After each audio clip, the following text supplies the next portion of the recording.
begin by introducing the literary festival formally to all of you and tell you what we are going to be talking about today. So my name is Dr. Shweta Sinha Deshpande, and I'm the Director for School for Liberal Arts. Thank you for joining this inaugural session of the 4th edition of Symbiosis Literary Festival on a perfect weekend treat of conversations that matter. This is the theme over the next 2 days that we will be together discussing and talking about. कहते हैं कि साहित्य समाज का दर्पण होता है, लेकिन आज हम ये मानते हैं कि हमारे आसपास एक ही नहीं बल्कि कई समाज हैं. That is, or to say it very differently, literature is perceived to be the expression of society or the world that we live in, and there is not a singular monolithic world, but many worlds around us.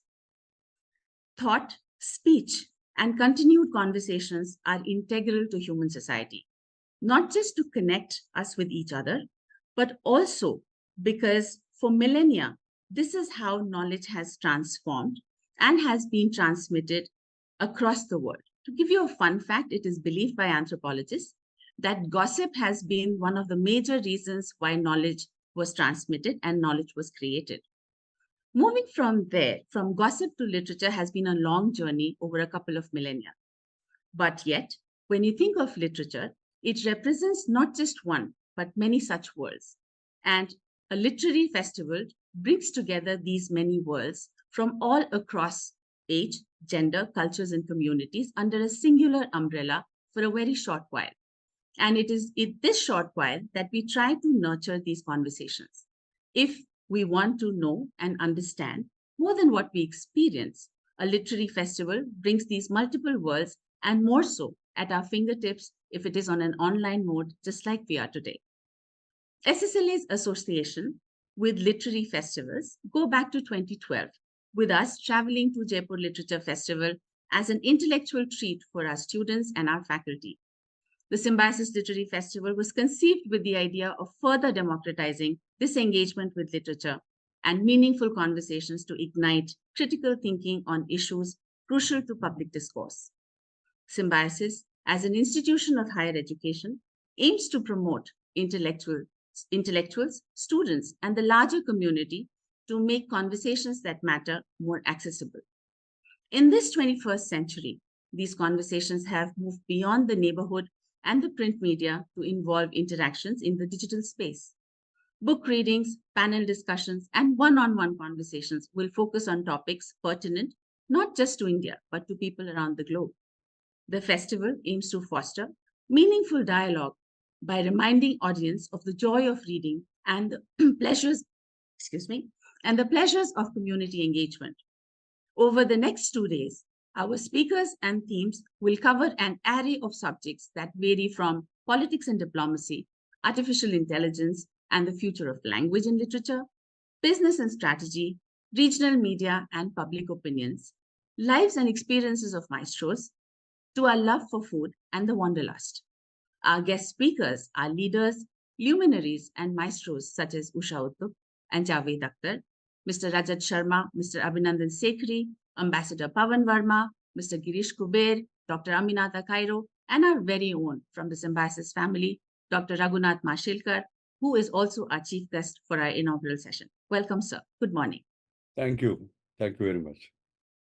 Our speakers truly represent the spirit of literature described as the art of discovering something extraordinary about ordinary people and saying with ordinary words something extraordinary.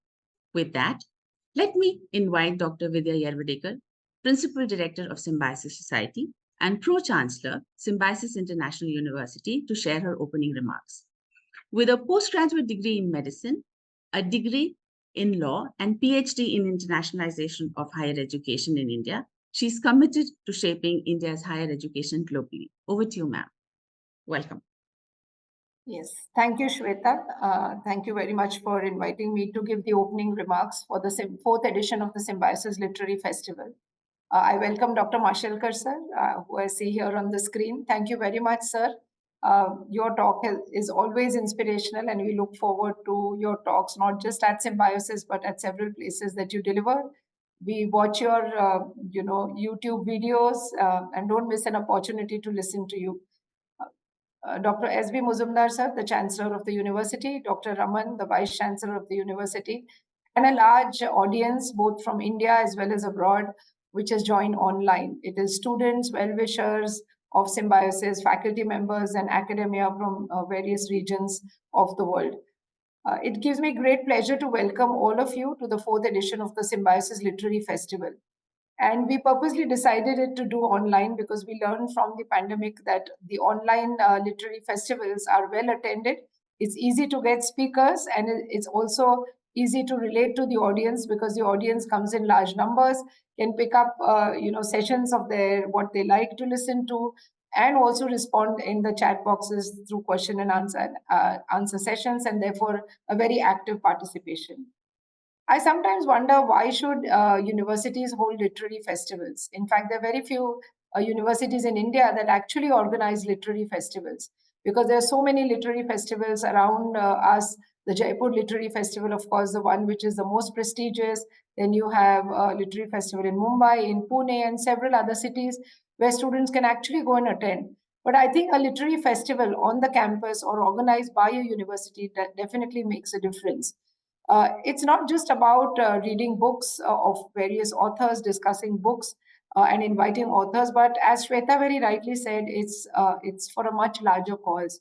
It's to actually sensitize our students of what is happening all around the world, to give them knowledge of things that they should know about, which is other than their own discipline that they are actually studying, and also to invite speakers who talk on diverse topics, as she very rightly said, some of them authors and some of them even speaking on topics like the relevance of artificial intelligence, and someone like Rajat Sharma who's going to talk about the relevance of media in today's times. And therefore, we want to bring to our students and many more students who study across various universities in India these kind of diverse opinions and talks so that their knowledge gets enriched. Finally, education is not all about training them for particular skills to just make them employable, but education is all about making them good human beings. And to make them good human beings, they need this diverse knowledge from diverse people so that their mind opens. As once Shashi Tharoor in one of his speeches at Symbiosis said, a mind should be open and it should function like a parachute. And this is exactly what we do. In fact, setting up of the Symbiosis School of Liberal Arts was one such initiative by Symbiosis way back in 2011. In fact, in 2004, we set up the Symbiosis Center for Liberal Arts, which got transformed into a School of Liberal Arts, the first School of Liberal Arts in the country. Now we talk about liberal arts education through the new education policy. So I think a literary festival is to bring in this kind of liberal arts element in all disciplines, whether you're studying engineering, medicine, health, nursing, or any other program. And therefore, the kind of speakers that Shweta has managed to get range from someone like Dr. Mashelkar, who is the scientist of not just the nation but the world, and who, being a scientist, brings in such diverse topics. I mean, one wonders how he can do that, how he can speak on social sciences, humanities, philosophy. He's going to discuss two of his books, which are my mantras for my functioning at Symbiosis. To someone like a journalist like Girish Kuber or Rajat Sharma, and then to even someone like Usha Uthap, who's so close to me, almost like my elder sister. But their life stories are also inspirational, and I think the young people need to know all this. So there's so much and more that we're going to offer over the 2 days in the online format, and I hope that is going to be an enjoyable weekend for people who will join and who have registered for the Symbiosis Literary Festival. Let me also tell the audience that a large number of our alumni from across the world have joined. I've got so many responses on WhatsApp, and it's so nice to connect with them once again through the Symbiosis Literary Festival. So, Shweta, I'll stop here, and I welcome the audience once again. And thank you, Dr. Mashelkar, for accepting our invitation to discuss about your two books that I hold so dearly close to my heart. Thank you. Thank you so much, ma'am. And very rightly pointed out that educational institutions and literary festivals really need to work hand in hand, because it is in an educational institution that critical thinking and communication really develop, and literature and books and conversations are the way to go forward. Thank you so much for that. I would now like to thank Dr. S.B. Majumdar, our founder chancellor, for his continued support throughout this period. I had a very recent meeting with him when I went to invite him, and it was amazing when he talked about his love for a text called Human Destiny. And we had a very interesting conversation about the idea of progress and destiny and how the human species itself has evolved over time. And the fact that possibly we would evolve not anatomically and biologically, but more spiritually, and probably lead to a better world, a peaceful world to live in. Our founder chancellor has been a great a visionary who has set up an educational institution as Symbiosis, which is not just a hub for innovation in education, but it also aims to promote global community and a global human race. He is also the recipient of the highest civilian awards given by the government of India, the Padma Shri, as well as the Padma Bhushan. Unfortunately, he will not be joining us today morning. However, with this, I would like to give our utmost regards and thanks to our Chancellor for his constant support in setting up Symbiosis Liberal Arts School, as well as promoting the idea of liberal arts education in India. So thank you so much, sir, on behalf of all of us at SSLA as well as Symbiosis. With that, I would like to move on to inviting our chief guest for the day, Dr. Raghunath Mashelkar. Known for his world-class scientific research with leadership positions at key organizations such as the National Chemical Laboratory, Council of Scientific and Industrial Research, National Innovation Foundation, the Global Research Alliance, and the Indian National Science Academy, Dr. Mashelkar has been instrumental in shaping science, technology, and innovation policies in post-liberalization India. He is the recipient of the highest civilian awards conferred by the Government of India, the Padma Shri in 1991, the Padma Bhushan in 2000, and the Padma Vibhushan in 2014. He also holds 46 honorary doctorates from universities across the world, which in itself is an amazing achievement, sir. And thank you so much for bringing these accolades to us as Indian nationals. Dr. Mashelkar has been an influential thought leader and an academic transforming university spaces in his position as the Chancellor, such as at the Assam University, Silchar, Academy of Scientific and Innovative Research, and presently as the Chancellor of Institute of Chemical Technology and Geo Institute. He has been integral in promoting conversations on intellectual property rights for over 3 decades. Dr. Mashelkar spearheaded the successful challenge to the US patent on the use of turmeric for wound healing and also for patenting the basmati rice. These landmark cases have set up new paradigms in the protection of India's traditional knowledge base, besides leading to the setting up of the India's first traditional knowledge digital library. He has spearheaded 16 high-powered committees, popularly known in India as Mashelkar committees, to look at diverse national issues, whether it was related to national auto fuel policy, to higher education, or to drug regulatory systems. He's also set up the Anjani Mashelkar Foundation in 2007 in his mother's name, which confers the Anjani Mashelkar Inclusive Innovation Award to innovations in the field of technology that contribute towards the upliftment of the underprivileged. He has authored and co-authored several books spanning various themes. It includes the intellectual property and competitive strategies in the 21st century, Gyan Ka Yug aur Bharat, Nai Patent Vyavastha aur Bharat, Timeless Inspirator, Reliving Gandhi, Reinventing India, which is more recent, and it captures the fascinating evolution of India's science, technology, and innovation landscape. His co-authored work with Mr. Pandit, Leapfrogging and Pole Vaulting, Creating the Magic of Radical and Sustainable Transformation, which is one of the books he will be talking about with us today, is an exhilarating manifesto for the future for radical transformation. His latest work with Harsh Helatkar, Exponential Improvement Through Converging Parallels, is a great example of pushing the boundaries for innovative thinking. The book encourages leaders towards transdisciplinary thinking, seeking unexpected parallels for a lasting impact. His recent biography by Dr. Sagar Deshpande, Durdamya Ashavadi, Dr. Raghunath Mashelkar, has been published in 2023, and it is centered around the theme of his eternal optimism.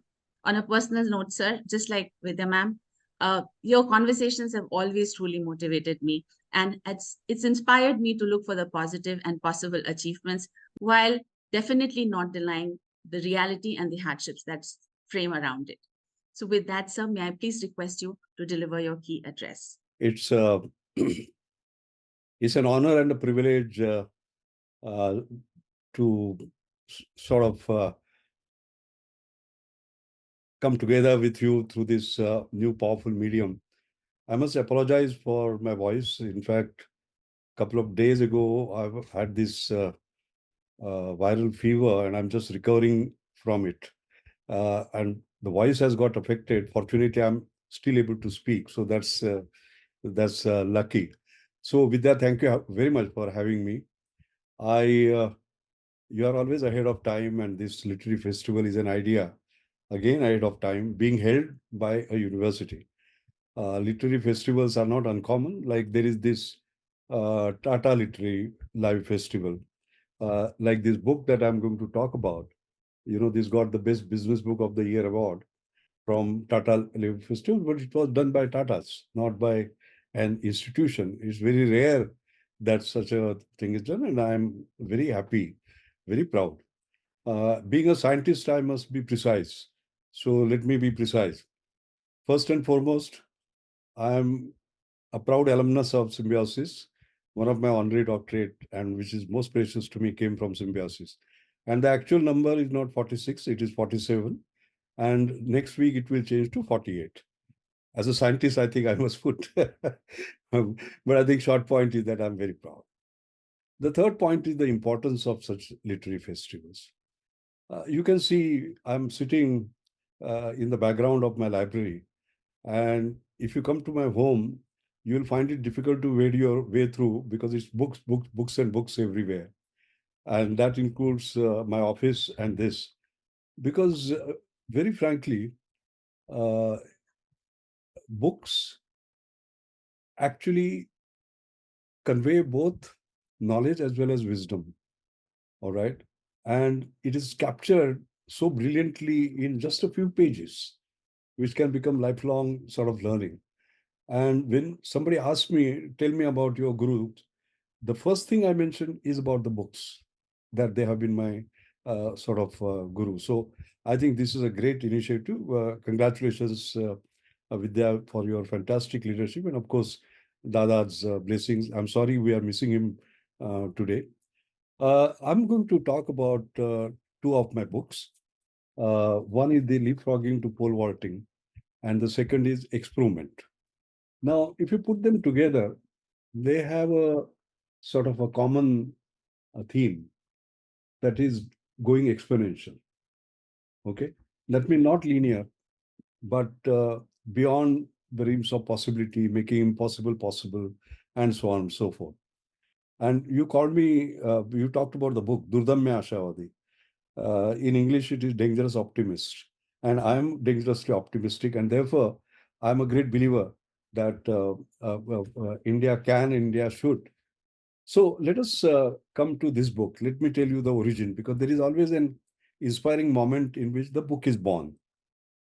The inspiring moment was the following. Reliance is our largest enterprise in India, and they really represent the meaning of exponential, because Reliance took 15 years to become a billion-dollar company.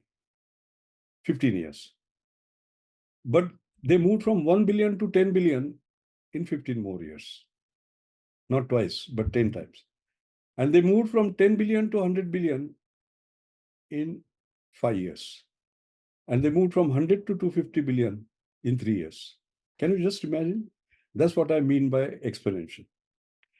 Now, I chair the Reliance Innovation Council, which has the Nobel laureates like John Merlin, Bob Grubbs, and so on. C.K. Prahlad was also a member.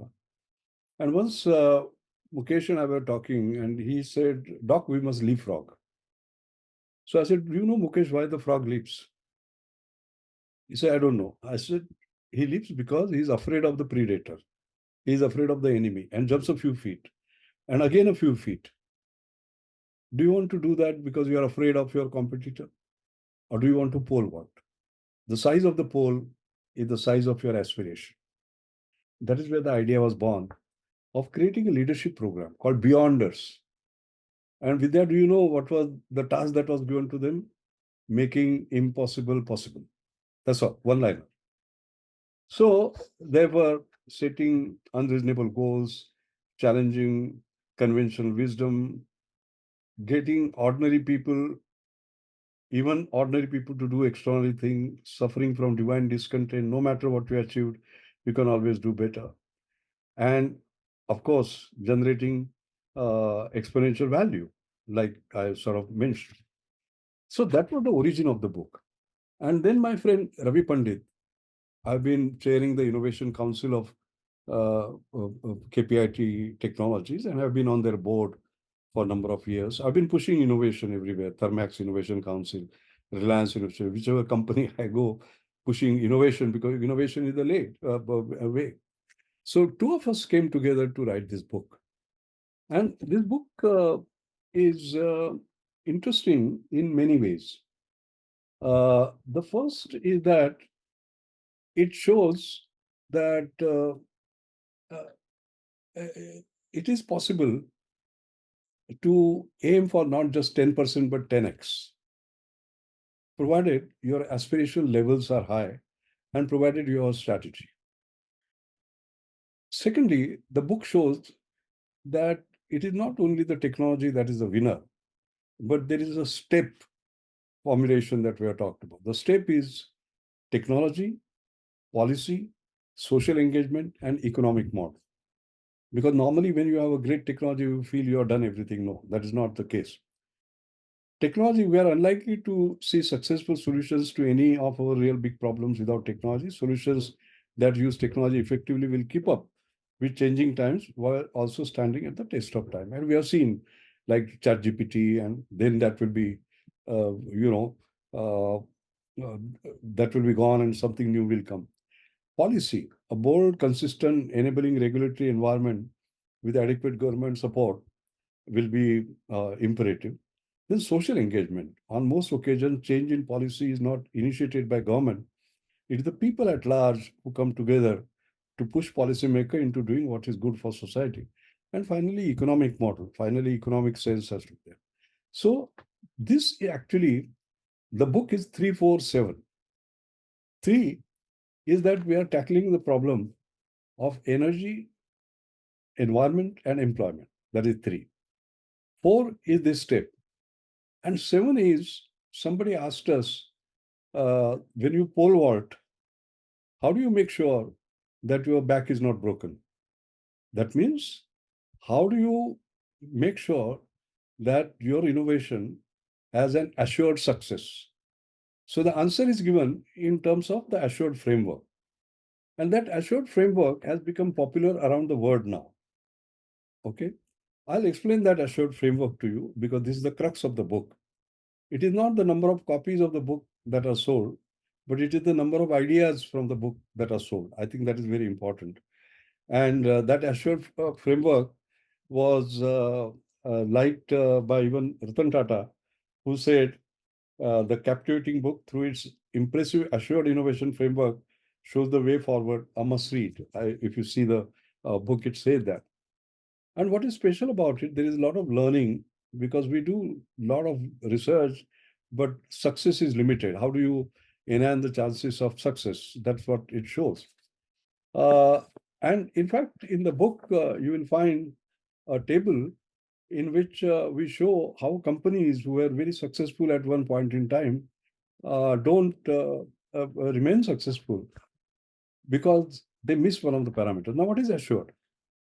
Assured is affordability, scalability, sustainability, user friendliness, rapidity at which you move from idea to market, excellence in terms of technology that you use, and D is distinctiveness. Okay. Now, if you fail any one of these parameters, you find you actually sort of fail in the entire process. We have given examples, like for example, Napster. It was free download of music. Free means affordable, tick marked. As soon as it is free, it becomes scalable. So there were 70 million customers. Okay, but does it exist today? It doesn't. Why? Because in the assured framework, there is what is called as sustainability. And within sustainability, there is social acceptability. And the Society of Musicians said, you can't download my music for free. What happened? They're gone. Okay. So they were very successful. They don't exist. Look at BlackBerry, for example. It was the most successful sort of mobile phone, but it doesn't exist today. Why? Because even when the new technologies came, like touch and so on, they were still using it like an email machine with a sort of a keyboard. Okay, do you see the keyboards now? I mean, in a sense, in the conventional way, you don't. So like that, we have shown how that works. And actually, this framework is being used across. In fact, I started using it when the Prime Minister announced the scheme, the Swachh Bharat Yojana as a campaign, as a mission. And I was appointed the chairman of selection of the technologies for drinking water and sanitation. So we started using that, and it is still being used. It's a very powerful program. And then now, of course, companies like TCS use it, startups use it. In fact, Bombay Management Association has created actually sort of award called BMA Assured Enterprise of the Year Award, so as to say, and so on. And what is very important is that once assured, you're not always assured because factors change. And if you don't remain in competition, it doesn't work. So this book has had a lot of impact and one feels very proud. One of the most important chapter is that for pole vaulting, you require guts. Okay. And sort of that those guts will have to come by leadership. So there's a full chapter on leadership. What are the characteristics? So we say these pole vaulting innovation leaders find opportunities where others see nothing. They convert problems into opportunity. They set quantum goals. They drive discontinuity. They bet on risky ideas. And moreover, they do not know it cannot be done. They see what everyone else sees, but think of what nobody else thinks, actually. So they are not the ones who move, believe in following or fast following or leading or leapfrogging. They move to the next level, pole vaulting, so as to say. So there is a theme of the exponential change.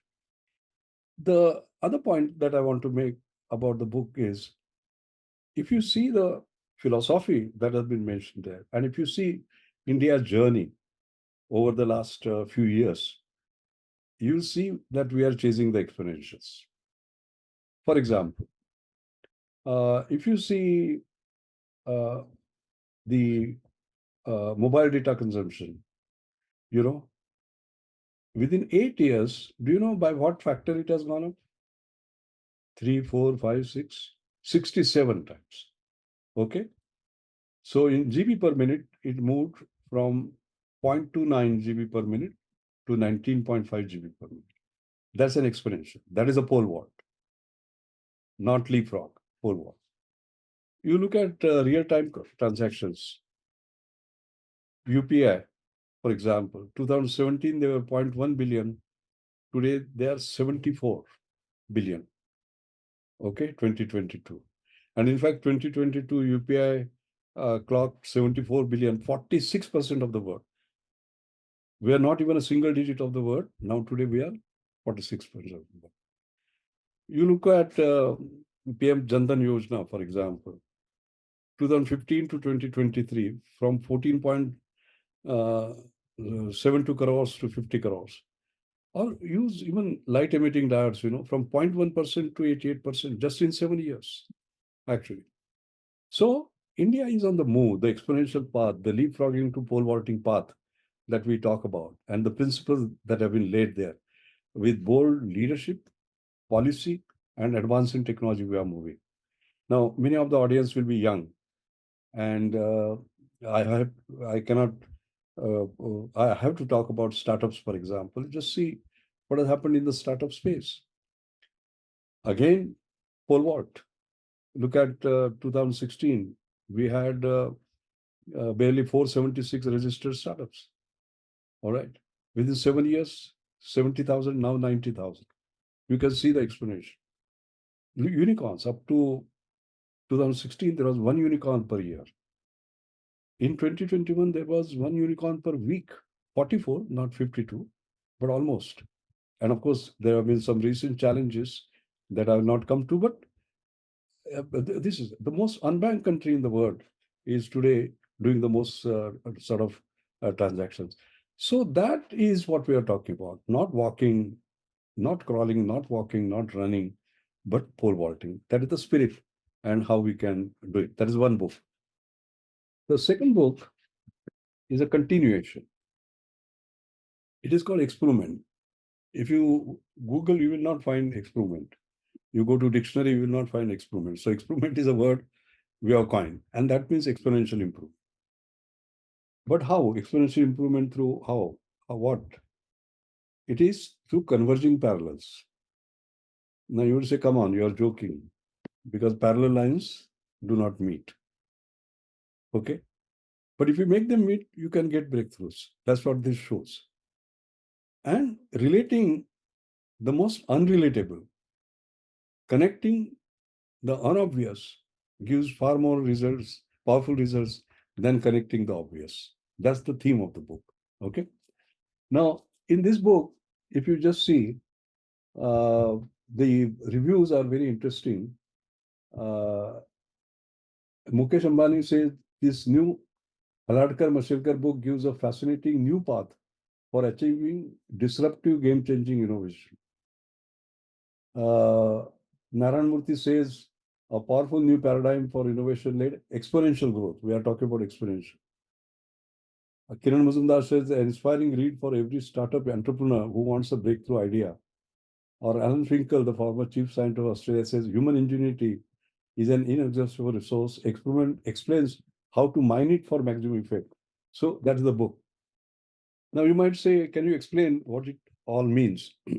This is incidentally, it came out in April and it's already in the sixth print and on its way to become national bestseller. So this actually shows you the importance of lateral thinking. Okay. In what way? Let me give an example.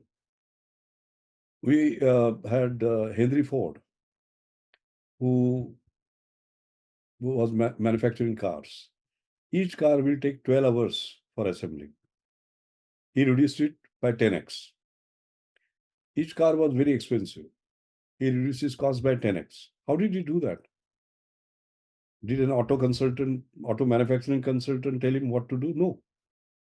He went to sort of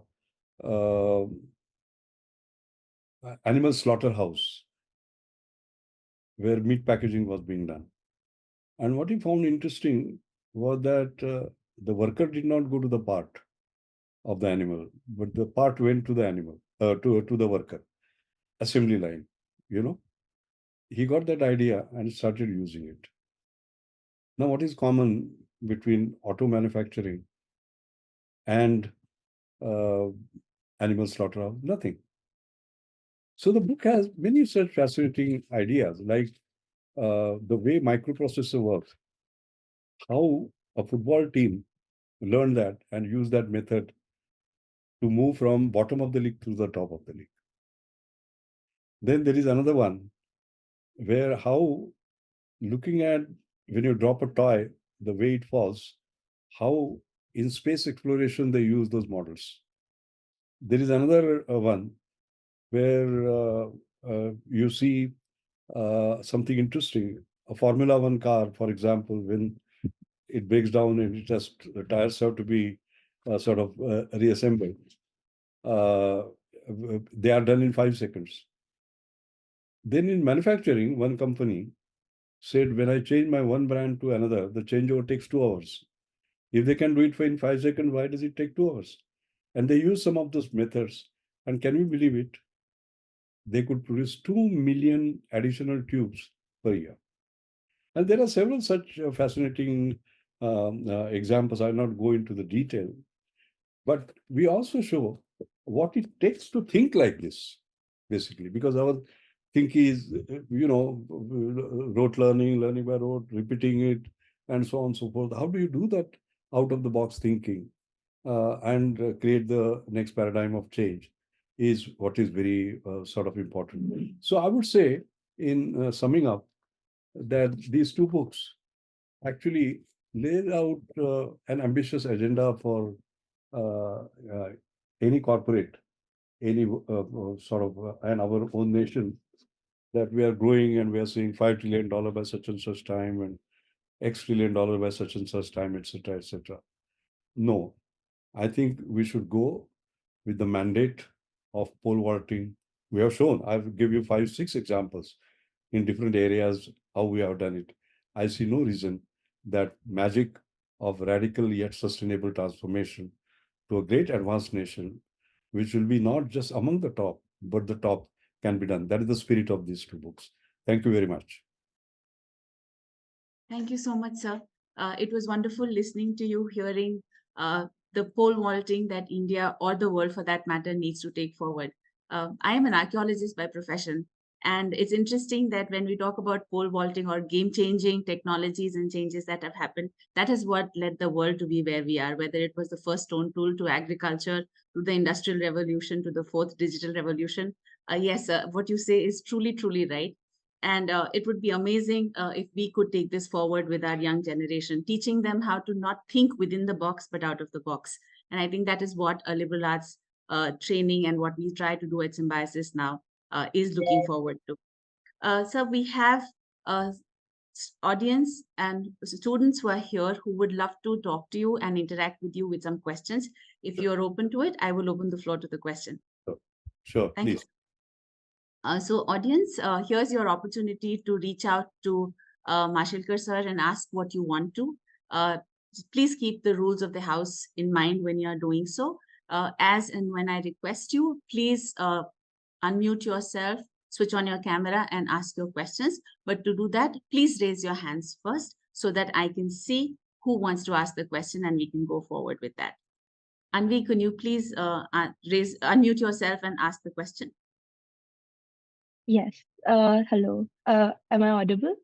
Yes, Anvi, you are. Yes, you're audible. Yes, I can see you now. Thank you, sir, for your very enlightening words. And I'm Manvi Goyal from SSLA.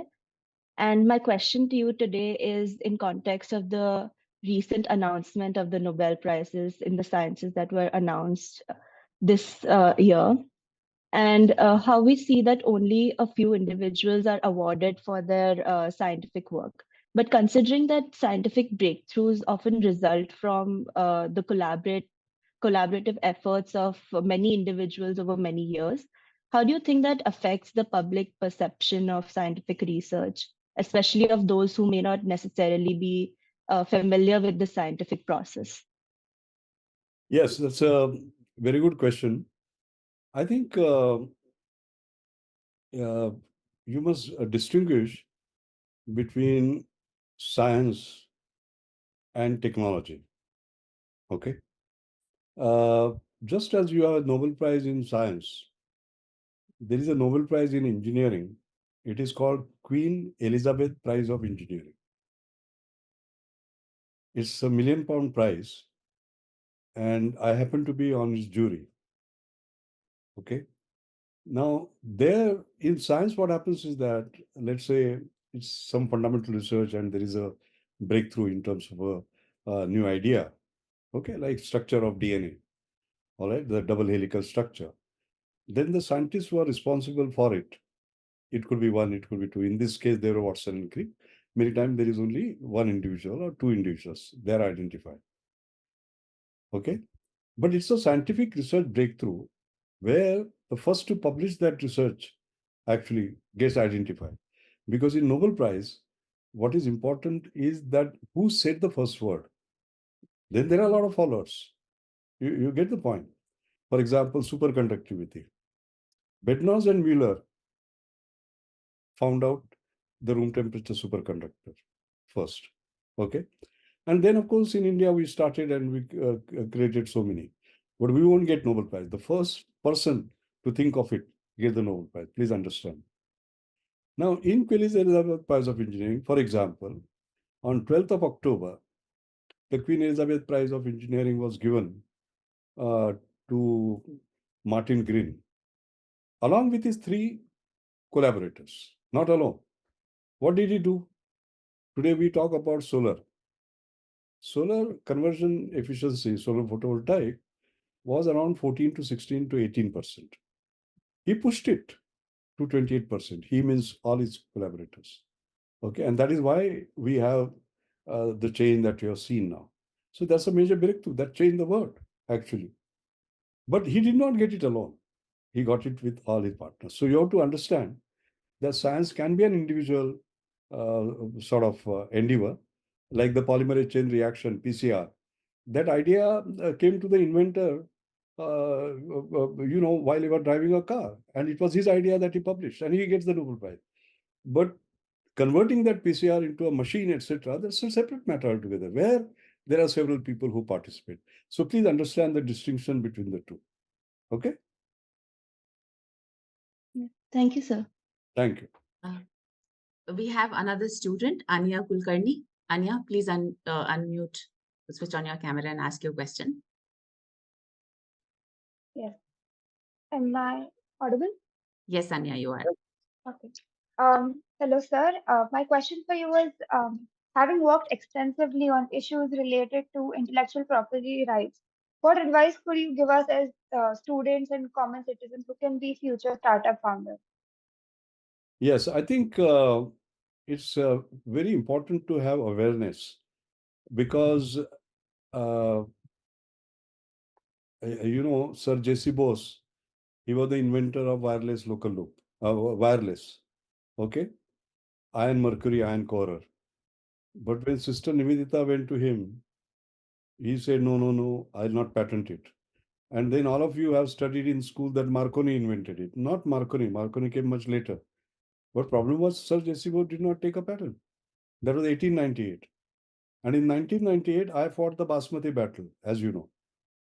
So from Bose to Basmati, we have gone from 1898 to 1998. We can't be patent illiterate anymore. And everybody has to be a literate, right from school to the field.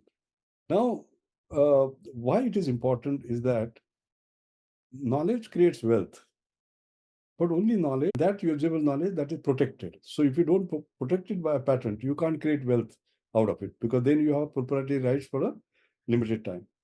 Now, what is the point that Indian ideas, all right, create wealth, but not for India or in India, but for the rest of the world?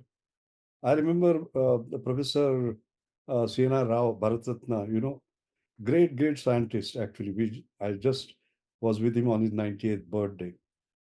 And I found that he was creating breakthrough papers. And some company in Singapore will tweak it and take patents and create wealth. And when I mentioned that to him, he said, oh my God, that's not right. And he got some breakthroughs in graphene and he started patenting, etc. So that patenting awareness in India has been slow in coming. Number 2. Number 3, it is not young people like you or even industrialists. I'll give my personal example. I remember Dr. APJ Abdul Kalam once called me, I think it was in 93, called me to address DRDO scientists, Defense Research Development Organizations. And at that time, I had started the patenting movement in NCL. I used to call it patent literacy, ability to read and write patent. And I mentioned there how important it is. And I called Dr. Kalam Mr. Technology of India. Okay. And then I remember during lunch, he said, Dr. Mashelkar, you call me Mr. Technology of India, but I'm Mr. Patent Illiterate of India. How important are they for DRDO? So I said, sir, you can't patent a missile, but suppose you have developed a system or a sensor, you can. Then he called somebody in his guy, Arey, come here, listen to Mashelkar and do what he says. And that is how DRDO developed culture. The industry ultimately. J.J. Irani Tata, once we were traveling by plane, he said, Mashelkar, you keep on talking about patent. How important they are for steel? I can understand their import for drugs and pharma. So I said, no, how they are important. And then he changed the system and he wrote to me how the expenditure. So I think there has been a lack of awareness, but that is coming now very significantly, including in Symbiosis when we talk about innovation and enterprise, etc. The last point on the lighter side, I will tell you how the awareness is spreading. So we have, you know, this jail, Yeroda jail, and there were some 2,000 prisoners who were going to be released in 6 to 9 months. So they wanted me to address them, on good behavior, good citizen, what they could do. So they called me. So I went there. And then at the end of the lecture, they took me around. They showed me where Gandhiji was there, where Sanjay Dutt was there, where others were there, and so on. And then they took me to kitchen. And in the kitchen, they do 10,000 rotis per day. And there's a screw extruder, okay? Because, for making the dough. So there were two engineers, who were very smart. And there is a basic process called laminar shear mixing, basically, how to improve that. They actually changed the screw design in such a way that it could be done faster, the quality was better. And you know what happened? Those prisoners went to the superintendent and said, some Mashelkar keeps on talking about patents. Can we have a patent on this? Yeroda jail. And they had, by the way, the most important one is that. So there is a growing awareness now of this important, but it has been a long journey, I would say. Okay. Thank you so much. Thank you, sir. We have one more question from Shaunak. Shaunak, could you please unmute and ask your question? Yes. Hi, am I audible? Yes, you are. Thank you. Good morning, sir. As someone who has been involved so often in areas of policy with regards to science and research, I was curious about your views on artificial intelligence. There has been seeing a lot of innovation and advancement in recent years. Is there a cause for concern at what its growth could lead to, given regulations are still in development for it? Yeah, that's an excellent question. In fact, this is a debate that is going on around the world, basically.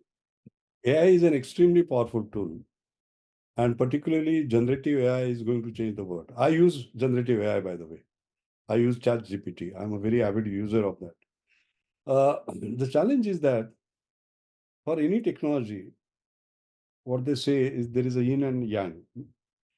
A drone, for example, it can be used to deliver medicines to remote places to save children, but it can be also used to kill a person. It is the intent, all right? I remember this National Innovation Foundation, we used to give awards for grassroots innovation. One of the awardees was a young fellow who saw that his grandfather in the middle of the night would walk a kilometer to shut off the pump, which was watering the fields, and come back. He said, why should that be? He used a mobile and created a system by which he could, from wherever he was, shut off the pump. But at the same time, somebody will use the mobile to kick off a bomb in some remote place. You see, I'm giving examples to show that. So therefore, it is our own consciousness, our own responsibility. When we talk about social responsibility, use of technology is also going to be very, very important. Now, when it comes to intellectual property rights, it's going to be very difficult when it comes to AI, because it is very difficult to identify exactly what the machine has done and what the man or woman has done. I'll just give an example. Vidya, recently this Swarupavardhini, of which I'm the president, and Vivek Sawant is the vice president now. We are the AGM. And in that AGM, Vivek Sawant talked about education, because that is his forte, and how the physical and the digital world, how education is moving, and so on, etc. Then what I did was that I had my iPad here. So I just pulled out ChatGPT. And before I started the lecture, as you know, Keshav Patwardhan created the institution. So I asked ChatGPT, create a 10-line poem on Keshav Patwardhan. Within less than 5 seconds, the entire poem was there. Then I started reading out. Okay. And then there was a clap. I said, the clap is not for me. It is for ChatGPT, who created the poem. It was so fantastic. Now the question is, when you set up, let's say in exam, you say, write a 10-liner on Keshav Patwardhan, how would you know whether the machine has done it or whether the student has done it? So there will be challenges of this particular kind. In fact, in the intellectual property conclave recently, the CII National Awards, I've been chairman there. In my speech, actually, I specifically alluded to the challenge that AI is going to have in this, because so it is going to be man and machine. It is not going to be robots. It's going to be cobots, cooperative robots. So when man and machine interacts with each other, what is the creative part that a man has done, which is novel, non-obvious, and therefore should be granted patent. So there are huge challenges, but I can assure you this has happened in all technologies. Even when the computers came, the bank employees went on strike, etc. And today they all use computers. So this is what is going to happen. I think finally there has to be, however, a general understanding around the world. There has to be unified framework. Europe has taken the lead now. As you can see, they are saying what can be used, what cannot be used. Like facial recognition, they say it cannot be used, etc. I think each country, we have to also create our own laws. But thank you for asking an excellent question. I'm quite sure within Symbiosis, there must be a great discussion. Okay. Thank you, sir. Thank you so much, sir. I think Vidya ma'am has a question. Ma'am, please go ahead. Yes, sir. I have a question for you. You always talk about exponential growth, leapfrogging to pole vaulting. But in an organization, you have different kinds of people. So while on one side, you want the organization to grow exponentially, there are all kinds of people. So how do you create an ecosystem for an exponential growth when you give examples of Reliance and so many other organizations? Yes, I think that is always a challenge. There is what is called as Lotka's law. What is Lotka's law? In 1926, there was somebody called Lotka who asked a simple question. If there are 100 researchers who write one research paper each, how many will have the capacity to write two? Because we are all differentiated intellectually. The answer is 25. How many will have the capacity to write four? The answer is 6. And how many will have the capacity to write 10? The answer is 1. So this is called an inverse square law of productivity. Inverse square law. It is like 100 by n square. N is 1, 100 by 1, 100. N is 2, 100 by 4, 25. N is 10, 100 by 100, 1. Okay. What it means is that given sort of a population, 90% of the intellectual energy, or 95% or higher, remains in 1% of the population. The key is to identify that 1% of the population. All right. And they are the one who will help you pole vault. The others will be workers. That 1% will be thinkers, so as to say. Okay. That's the balance. And that is why when we say brain drain, what happens IITs? 1 out of 100 gets in there. We have nicely filtered the best and they go to US. Who gets the benefit? US. So the losses, we will say, Arey Baba, we are a billion people, few million gaya, to kuch nahi hota. That's not correct. Because you are transferring 95% of the intellectual output. That is why reversal is important. That is why creating opportunities in India is important. Basically, that's the crux of the matter. Thank you, sir. Thank you for that answer. I think we have one more question. If you have time, sir, we'd like to take one more, if that works. Sure. Yeah. Vasudev, I see your hand raised. Can you please ask your question? Unmute. Hello. Good afternoon. Good morning, sir. I hope you can hear me. Yeah, I can hear you. I can hear Uh, you. Please go ahead.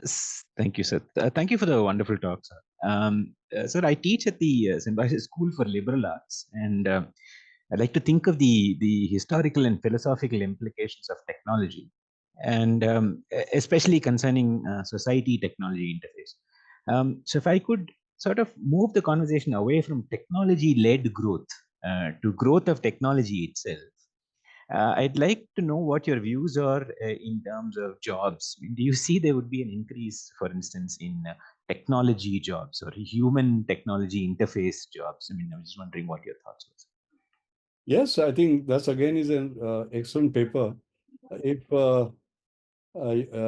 you can, my email ID is ram@mashelkar.com. Simple to remember, ram@mashelkar.com. Please drop me a line and I will send you my paper. It is called Exponential Technology, Industry 4.0, and Future of Jobs. Okay, I'll send you that.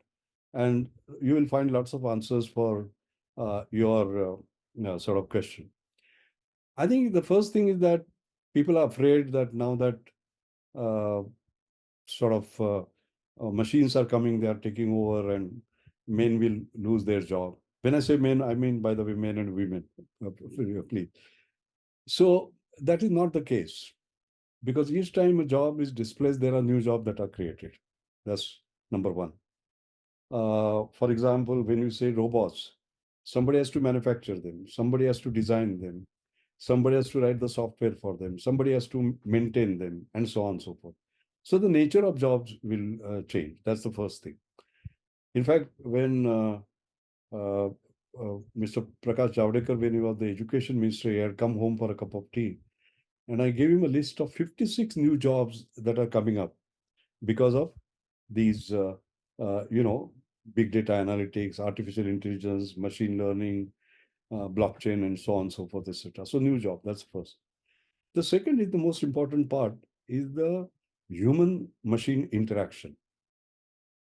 That is going to be the key. In fact, I have another paper which is on technology 2050, which is published by Oxford University Press in a emerging economy, this thing. That also I will send you, where I deal more explicitly with what are those going to be the jobs. They are very, very interesting. I'm sort of very keen that India takes lead in some of these futuristic sort of things, because the leadership of future will be created based on that. So please have a look at sort of these two papers that I will send you, on which I have already addressed these issues. With pleasure. Thank you so much. Very good question. Thank you so much, sir, for those amazing answers and some of those very interesting questions from the audience and the students and faculty as well. I did have a question, but I think I will hold it on for the next time that I'm talking to you. It was a very interesting conversation coming from you, where we were talking about radicalization, sustainability, and inclusivity. So with that, I would request Dr. Ramakrishnan Raman, our Vice Chancellor, to please deliver the vote of address. Vote of thanks. Thank you, Shweta. I hope I am audible. Before you begin, yes. I see Gautam here. Gautam, can you hear me? So wonderful to see you. He's speaking at the next session, and he was here at Symbiosis last month. I didn't realize that. Gautam is an old friend, Yes, sir. Great. Yeah. Professor Gautam was here. In fact, he was a rockstar speaker for us in our international relations conference. Okay. I mean, if allowed, they would have given a standing ovation to him. Yeah. For the speech. And same holds good for you, sir. It was a fantastic way to start this particular literary festival with your keynote address. Let me have the pleasure of giving this vote of thanks in about 3 to 4 minutes. You started with books which convey knowledge and wisdom. You also talked about how books are the real gurus. It was fantastic listening to you about the 2 books, which I think is a must read for all management students, and also students who are doing their liberal arts or any other program, because it has got a wealth of knowledge, experiment, and leapfrog to pole vaulting. Every time I hear, it's something new that I take back when you talk about this book, Although it's read once, but still, if you read it again, I think it's a wealth of knowledge that one can get from this particular book. I was pleasantly surprised about the story about the discussion that you had with the president of Reliance Group, where the frog was leapfrogging, and how that anecdote which you shared became the fundamental aspect which made you write this particular book. Fantastic aspects related to the 10x growth possible, and the technology, policy, social engagement, and economic model, or the 347 model of the book that you talked about, and the crux of the book, which is about the assured innovation framework, which was again fantastic, where you gave the meaning about assured. The examples that you gave about Napster and BlackBerry were actually hard hitting for people to think that once you succeed, that it's not assured that you're going to succeed forever. That is also something which was fantastic. I was really impressed with the aspect related to gutsy leadership. I think that's something which is needed. When you talked about pole vaulting needs the guts and the importance of leadership. Examples of UPI, mobile data, or the Jan Dhan Yojana and the startups in India were fantastic when you talked about the pole vaulting examples. I think that's great management lessons that people can take from these particular examples. The next book is about experiment. I understood that it is exponential improvement, but when you are talking about, in fact, I Googled to see if there is a word called experiment. Thanks for giving that definition, that is exponential plus improvement. And the hard-hitting example about parallel lines connecting it was really good. And we many a time talk about manufacturing. I think that was information to many, where you talked about the slaughterhouse example of people, taking an example of how the assembly line was built, and also the example of Formula One car. Out of box thinking becomes the crux of this book as well. And you concluded by telling that why it should be a mandate for the country to look at pole vaulting. I really admire the way you also took up the questions, sir. It was fantastic for me to understand about the Ervada jail example of patent filing. That is something which is new to me. I didn't know about it. And I am really happy that you are magnanimous to share your mail ID. Not many people do that, and volunteer to share the paper for a question as well. Overall, it was a grand start for this literary festival. I think it was fantastic. And thank you so much for your opening remarks. And Shweta, you have been doing a fantastic job. Keep continuing it. I'm sure it's going to be a lot of value add. We also see Pavan Vermaji, who's joined us, and Gautam Desiraju, who's there, and many more speakers here who are going to go ahead and share their insights. And it's going to be fantastic value add to all who are going to attend this. Thank you so much once again, Mashelkar sir, for your time. And thank you, Dr. Vidya ma'am, for ensuring that sir is here for this opening remarks. Thank you so much. Thank you very much, sir.